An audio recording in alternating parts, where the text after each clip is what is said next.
Assalamu alaikum, урматтуу жалпы YouTube көрүүчүлөр. Нукат шаарындагы кечки валютанын баасын билебиз буюрса, саат 6 болду. 15 май 2022 жыл. Лайк, комментарий жазып кетиңиздер. Саркы менен түшкү валюта курсунун айырмасы барбы жокпу? Комментарийга жазып коюңуздар. Ой пикирди жазып. Азыр бир 3 жерде админкалар ачык экен. Банктар жабык.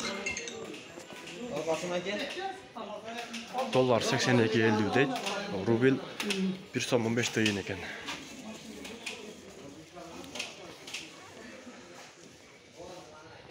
Бул жерде дагы 1 сом 15 тиын экен. Доллар 82.50. Калган казак менен Өзбекстандын пулу 12 тиын 75 тиын.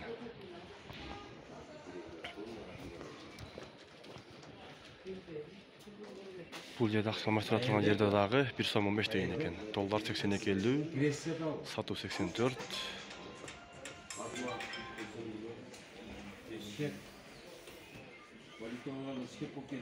Мына ушинтип видео жыйынтыктайбыз. Лайк, комментарий жазып коюңуздар.